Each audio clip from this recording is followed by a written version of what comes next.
The city was dark that night, not because of a storm, but because life had already beaten down every light inside it. Empty alleys smelled of hunger and broken promises.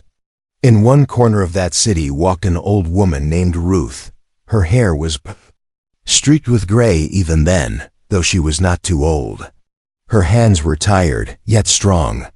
She had no riches, no house of her own, and barely food to share.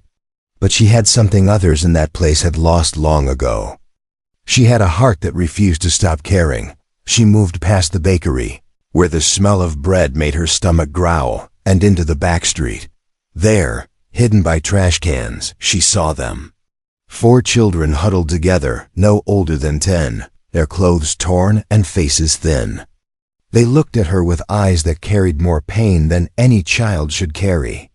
They expected her to pass by, just as the rest of the world had done. But Ruth stopped. The smallest boy coughed, his lips dry. The tallest tried to shield the others. With his arms, Ruth's chest ached as she looked at them. She knelt down slowly and asked, "When was the last time you ate?" None of them answered. They only stared, waiting for her to laugh or scold. But instead, Ruth reached into her worn bag and pulled out the only bread she had saved for herself. She broke it and gave it to them piece by piece. That night, she walked home with nothing for herself, but the warmth in her chest burned brighter than any meal. The next morning, she came back. This time with old blankets she had begged from neighbors. Each day after, she returned again, sometimes with food, sometimes only with kind words. Slowly, the children began to trust her. Their names were James, Caleb, Michael, and Daniel. They were brothers not by blood, but by suffering. Ruth became their mother not by law, but by choice. She told them, "You are not trash. You are not forgotten. You are mine now." And in that broken alley, something rare was born. A family, but the world does not forgive kindness so easily. The city was ruled by fear and men who lived off the weakness of others. One night, when Ruth went out to find medicine for the smallest boy, she saw a fight break out near the street. A man with cruel eyes pointed at her, accusing her of a crime she never committed. They said she was involved in theft. They said she was dangerous.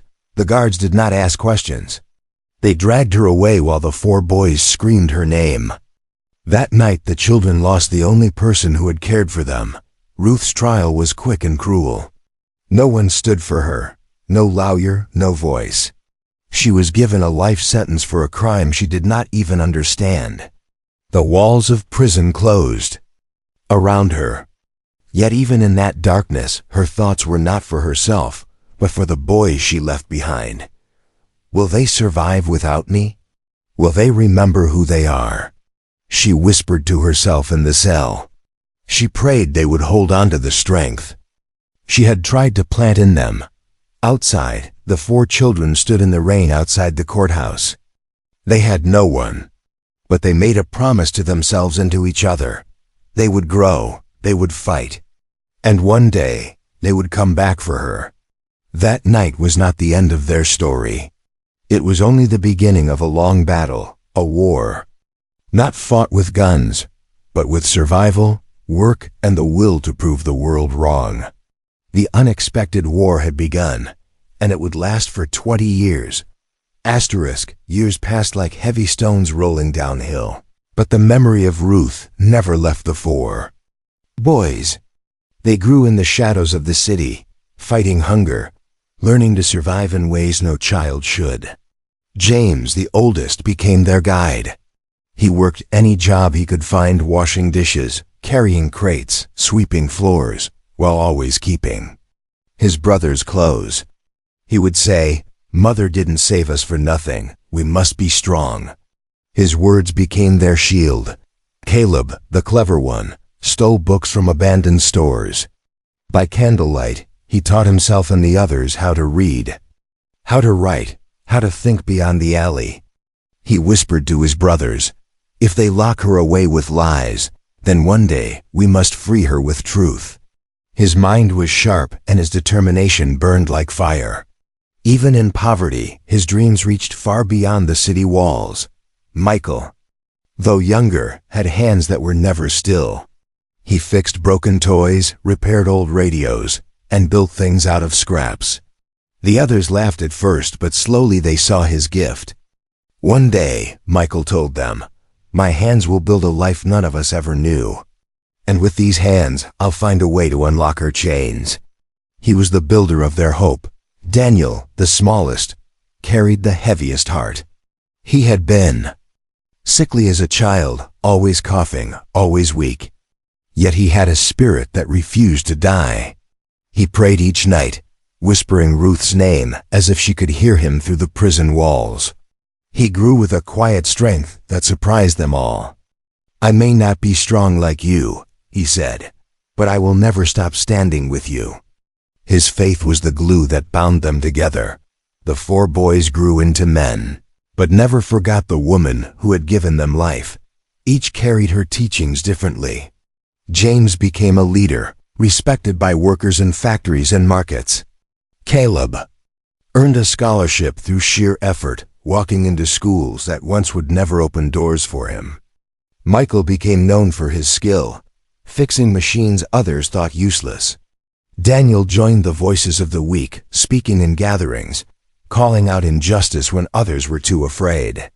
They carried Ruth's love in everything they did, but time did not heal the wound of her absence. At night, when they gathered in their small home, they remembered the day she was taken. James would slam his fist on the table. "They stole her life from us." Caleb would mutter, "We must have proof, evidence, something to fight with." Michael would sketch plans, always imagining how to break open walls. And Daniel would close his eyes and say, "Patience. Our time will come." For 20 years, this fire never went out. Inside the prison, Ruth had grown older. Her hair was fully gray, her body weaker, but her spirit still fierce. Other inmates whispered about her kindness. She shared food when she had none, she calmed. Fights, she sang songs that made the darkest nights less heavy. Guards mocked her, yet some secretly respected her. She was no criminal, and everyone inside those walls knew it. She waited, not for mercy from the law, but for the promise she knew her sons had made. She believed they would return. One day, news reached the brothers that made their hearts burn again. A new trial was opening for cases buried in the past. People wrongly accused could finally be heard. But to win, they needed evidence. They needed voices louder than lies. James gathered his brothers and said, "This is it. This is the moment we've been waiting for. We must stand as one." They all agreed. The war for their mother's freedom was about to begin. Caleb searched through old records, digging into dusty files no one cared for. He found names of men who had accused her, men now long gone. Michael spoke with workers, old neighbors, anyone who remembered that night. Daniel spread her story in community halls, gathering support, telling strangers how one woman saved 4 boys from the streets. And James prepared to walk into court, not as a broken child, but as a man ready to fight for justice. For the first time, the city would see them not as forgotten children, but as sons of Ruth. They knew it would not be easy. Power does not give up its chains willingly. But together, they had become something stronger than the world expected. They were no longer just survivors of an alley. They were proof of Ruth's sacrifice. 20 years of waiting had sharpened their will. And now, every step they took brought them closer to the doors of the courtroom, where their mother's fate would be decided. The battle for her freedom had finally begun. The courthouse stood tall with stone pillars and cold glass windows, a place where truth was supposed to live, yet so often it slept. On the morning of the hearing, the 4 brothers stood before it. James adjusted his tie, borrowed from a friend, his jaw tight with determination. Caleb carried a folder stuffed with papers, his eyes sharp behind glasses.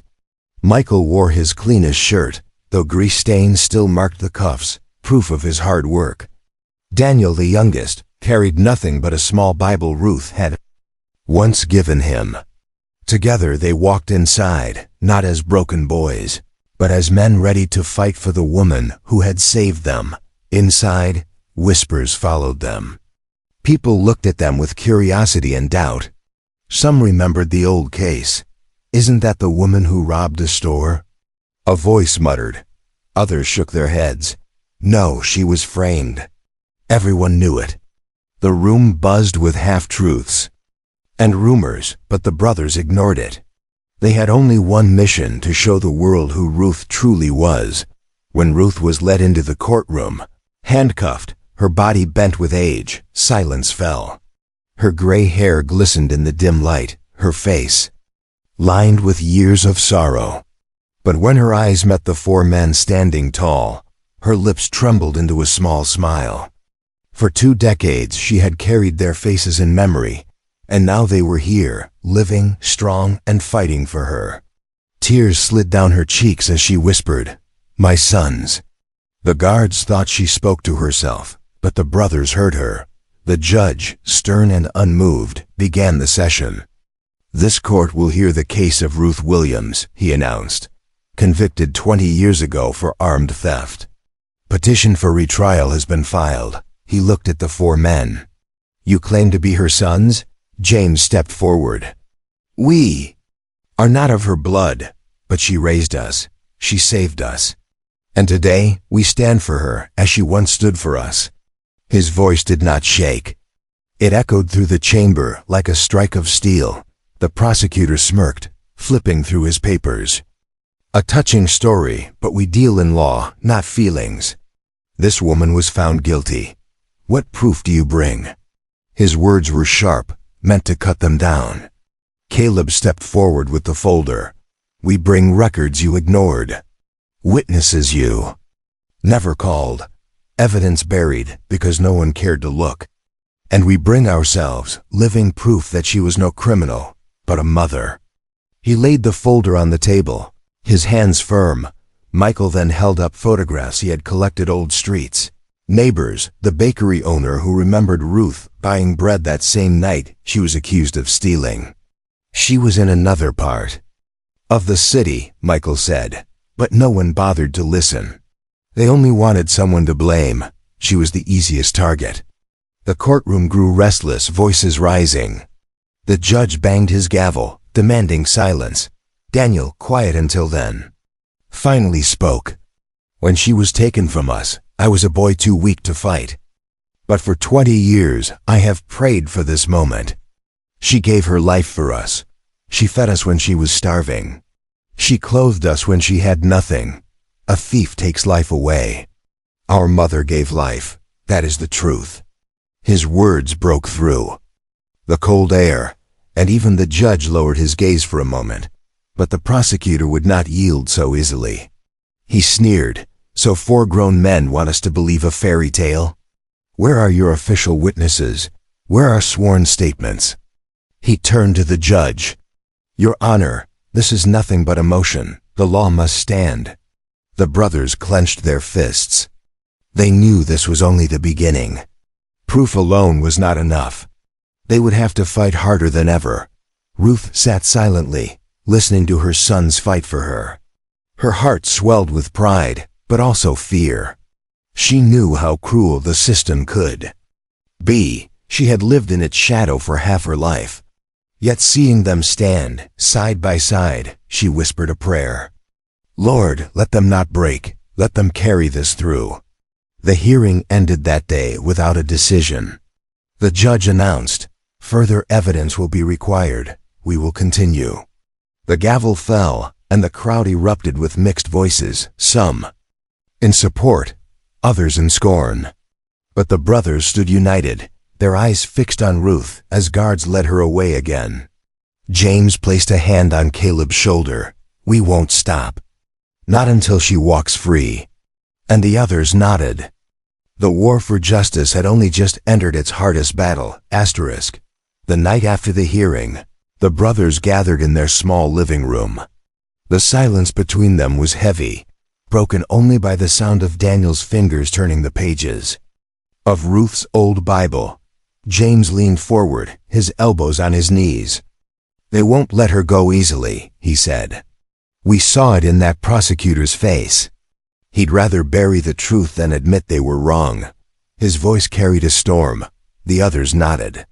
They knew the road ahead was lined with thorns. Caleb spread out documents on the table. "I found something," he said, his finger tapping an old police report. "The officer who arrested her, he wrote that Ruth was caught near the store minutes after the robbery. But look here." He held up another paper. "The bakery owner swore she was buying bread exact same time. They ignored it.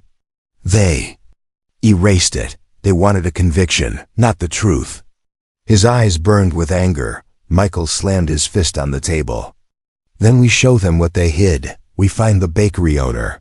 We bring him to court. If the system won't admit its mistakes, then we drag the truth into the light." His hands shook with energy, the same hands that once built toys from scraps, now building the future of their mother's freedom. Daniel looked at him quietly and whispered, "But the man may be gone. It has been 20 years. His words hung heavy in the air. Days turned into weeks as they searched. James asked old workers in markets. Caleb scoured archives. Michael fixed machines during the day and searched at night. Daniel spoke to churches, halls, and community centers, spreading the story of Ruth. Soon, whispers spread through the city. The woman in prison for life may not be guilty. Some shook their heads in disbelief. Others offered to help. The story was growing, just as Ruth's love had once grown inside 4 boys' hearts. But with attention came danger. One night as James walked home, a black car pulled up beside him. A man in a suit stepped out, his face hidden by the brim of his hat. "You're digging in places better left buried," the man said. "Drop the case, forget her. Or you and your brothers might disappear like others before you." James clenched his fists but said nothing. When he returned home, his brothers saw the fire in his eyes. "They're scared," he said. "And if they're scared, it means we're close to the truth." But inside, he knew the threat was real. Caleb found the first real break. In an old district, he located the bakery owner's daughter. The old man had died years before, but his daughter remembered Ruth. "My father always said she didn't do it," the woman told them. "He swore he saw her in the shop when the crime happened. He even wrote it down." "Wait." She searched through a wooden box and pulled out a faded letter. Caleb's hands shook as he read it. The letter said, "I saw her with my own eyes. She bought bread. She could not have robbed that store." Proof at last. Michael held the paper high when they returned home. "This is it. This is what they buried. They can't silence us now." But Daniel, cautious, whispered, "They will try." His words came true sooner than they expected. Days later, Caleb's apartment was broken into. Papers were scattered, drawers ripped apart, but the letter was safe hidden in his jacket pocket. When they gathered again, James's jaw was tight. "They fear us enough to break into our homes. That means we cannot stop.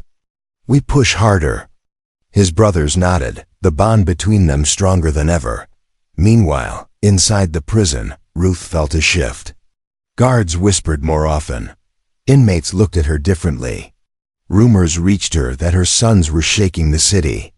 She sat by the small window in her cell, sunlight falling across her face. "They are coming," she whispered.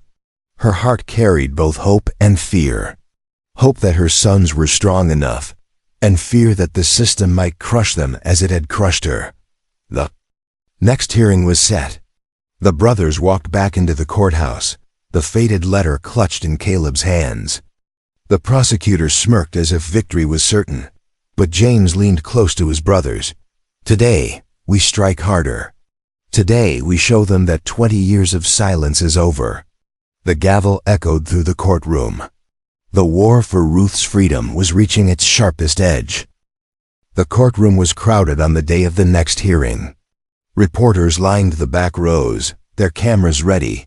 the smell of ink and flash filling the air. Ordinary people had also come, curious to see the case everyone was whispering about. Some came out of pity, others out of doubt, but all came because the story of Ruth and her 4 sons had begun to stir something inside the city. The guards led Ruth inside, her wrists in chains, but her head held high. When her eyes found the brothers, her lips trembled with both pride and fear. The judge's gavel struck. Court is now in session. The prosecutor rose quickly, his voice sharp as a blade. Your Honor, the defense claims to have new evidence. But I warn you, this is nothing but smoke, designed to sway emotions. We must not let sentiment undo justice. His eyes flicked toward the brothers with disdain. James clenched his jaw but stayed calm. He knew anger would only play into their enemy's hands. Caleb stood, his voice steady. We bring more than sentiment. We bring truth buried for 20 years. My mother was in a bakery, not at a crime scene. The daughter of the late baker has provided us with his written testimony. He held the fated letter high. Murmurs swept through the courtroom. The judge leaned forward. Submit it. Caleb placed the paper down, his hand firm, as if placing a weapon of truth on the battlefield. The prosecutor laughed coldly. A letter? From a dead man? How convenient. How easy to forge. Are we to believe this scrap of paper over the sworn testimony of officers of the law? His words echoed, but Michael shot up from his seat, fire in his voice. Those officers lied. They took an innocent woman because she was poor, because she was defenseless, because she was easy to blame. This letter is not forged. It is proof. They never wanted the truth. His anger shook the room. The judge raised his gavel, demanding silence. Then Daniel spoke, his tone softer but cutting deeper. My mother gave her life to raise us. She took us from the streets when no one else would even look at us. If she were a thief, why would she feed 4 starving boys while starving herself? Why would she teach us honesty, faith, and love if she lived by lies? A thief destroys. My mother built. His words reached into the hearts of strangers sitting in the gallery. Some wiped their eyes. Even the judge's stern face softened. For a moment, the prosecutor struck back, calling witnesses old officers who repeated the same story as 20 years ago. Their words were rehearsed, polished, but hollow. James rose last. He did not carry papers or photographs. He carried only the weight of truth in his chest. You look at her and you see a criminal because that's what the records say. But I look at her and I see a woman who gave 4 dying children a reason to live. I see a mother who saved us when the world left us to die in the cold. You can call her guilty, but you will not erase the life she gave us. And today, we give that life back. His voice thundered. The room fell silent. The judge ordered a recess. Reporters rushed out to write headlines. Sons claim mother innocent, one whispered. Another shook his head. This is bigger than we thought. Outside the courthouse, crowds gathered, chanting Ruth's name. Some demanded her freedom, others shouted in anger, still convinced of her guilt. The city was waking, split between belief and doubt. The brothers walked through the crowd with heads held high, but danger lingered. A rock flew from somewhere, striking near Daniel's feet. Go home, a man shouted. She deserves prison. But others shouted back, defending Ruth. The war was no longer hidden. It was spilling into the streets. That night, the brothers sat together again. Their bodies were tired, but their spirits burned brighter. Caleb spread more papers across the table. We have to go further. The men who accused her, there's something deeper. I've found whispers of corruption. Money exchanged, lies bought. This was never about justice. It was about power. James's eyes narrowed. Then we dig until we tear their lies apart, Michael nodded. And we build the proof they can't deny. Daniel whispered, and we pray she lives long enough to see freedom. Their bond was unshakable. Inside her cell, Ruth lay awake, her heart pounding with both fear and hope. The prison walls seemed to tremble as whispers reached her, whispers of her son's voices, of crowds outside chanting her name. She pressed her hand against the cold stone. "They are coming, Lord," she whispered. "Let them not falter now." She closed her eyes, dreaming not of freedom for herself, but of a life where her sons no longer carried the weight of her chains. The next hearing was announced. Evidence of corruption would be presented. The prosecutor's smile faded when he heard, for the first time in 20 years, the fortress of lies was beginning to crack. The brothers knew the battle was reaching its final test. The city was watching. The truth was rising. And in the heart of the storm, Ruth's freedom was closer than it had ever been. The final hearing drew the largest crowd yet. The courthouse. Steps were filled with people holding signs, some shouting for Ruth's freedom, others demanding she remain behind bars. Reporters swarmed every corner, their cameras flashing. The city had not seen such a storm of voices in years. Inside, the air was heavy, thick with tension. Ruth was let in once again, her chains rattling softly, her face calm but her eyes searching for the 4 men she called her sons. When she saw them standing proud in the front row, her lips curved into a trembling smile. They had not broken. The judge struck the gavel. "This is the final hearing in the case of Ruth Williams. Evidence of corruption has been presented. Today we decide." The prosecutor stood quickly, his face pale but his voice still sharp. "Your Honor, the defense is weaving stories. These so-called sons of Ruth are only trying to erase her crimes with emotion. Do not let the court be swayed." He held his chin high, but his hands shook slightly. The brothers saw it. Fear had finally reached him. Caleb stepped forward with a new stack of documents.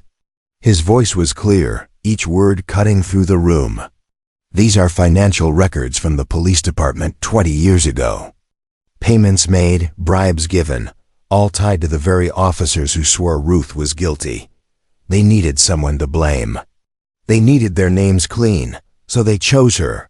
Poor, powerless, alone. They stole her freedom to cover their corruption." He laid the papers down, and gasps rippled across the courtroom. Michael then brought witnesses. The bakery owner's daughter returned, holding her father's letter. A retired neighbor came forward, his voice shaking but firm. "I saw her that night. She was with those boys, trying to feed them. She wasn't anywhere near the robbery." One by one, voices rose, people who had been silent for decades now speaking the truth. Every word was a hammer breaking the walls that had held Ruth for so long. James stood last. He faced the judge, his eyes locked steady. "We are not here to beg for mercy. We are here to demand justice. 20 years of our mother's life were stolen. 20 years she spent in chains while we grew without her. But she taught us to fight, and so we fight now. Look at her. Does she look like a thief? Or does she look like what she always was, a mother, a savior, a woman who gave everything she had to 4 starving children?" His words thundered through the chamber. The prosecutor tried to rise, but his voice cracked. He muttered about rules, about procedure, but no one listened anymore. The weight of truth had crushed his lies. The judge leaned back in his chair, his face unreadable. The room held its breath. Finally he spoke. "The evidence of corruption is undeniable. The testimony against Ruth Williams was false. Her conviction cannot stand. This court declares her sentence null. Ruth Williams is free." The gavel struck like thunder, and the courtroom erupted. Cheers burst from the crowd. Reporters scrambled. Some wept openly. The guards removed Ruth's chains, and for the first time in 20 years, her wrists were free. She looked at her sons, tears streaming down her face, and whispered, "My boys." They rushed to her, surrounding her, holding her close. James buried his face in her shoulder, his strong frame shaking.